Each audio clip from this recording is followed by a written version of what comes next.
Hello అండి. ఈరోజు మనం చేపలు లేకుండా చేప పులుసు ఎలా తయారు చేసుకోవాలో చూద్దామా? వెడల్పుగా ఉండే కడాయి తీసుకుని అందులో ఆయిల్, ఆవాలు, జీలకర్ర, మెంతులు వేసుకుని సన్నగా కట్ చేసుకున్న 2 ఉల్లిపాయలు, పచ్చిమిరపకాయలు వేసుకోవాలి. జింజర్ గార్లిక్ పేస్ట్, కరివేపాకు వేసుకుని కలుపుకోవాలి. ఇందులో 2 టమాటోల్ని పేస్ట్ చేసుకుని వేసుకోవాలి. ఈ టమాటో మొత్తం పచ్చివాసన పోయే వరకు బాగా మగ్గించుకోవాలి. ఇలా ఆయిల్ పైకి తేలుతున్నప్పుడు మనం ఫిష్ మసాలా వేసుకోవాలి. ఆవాలు, మెంతులు, జీలకర్ర, ధనియాలు వేయించి పౌడర్ చేసుకున్న మసాలా ఇది. అది వేగిన తర్వాత మనం కట్ చేసుకున్న అరటికాయ ముక్కల్ని వేసుకోవాలి.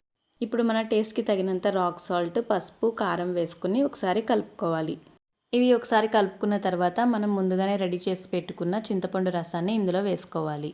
3 అరటికాయలకి 1 కప్పు చింతపండు రసం పడుతుంది. అరటికాయ ముక్కల్ని క్రాస్గా కట్ చేసుకోవాలి. మనకి కావాలనుకుంటే మధ్యలో హోల్ కూడా పెట్టుకోవచ్చు. అప్పుడు సేమ్ ఫిష్ ముక్కలాగానే కనిపిస్తుంది. కర్రీ దగ్గరకు పడుతుండగా చిటికెడు గరం మసాలా వేసుకుని ఒకసారి కలుపుకొని 2 మినిట్స్ ఉడికించుకోవాలి.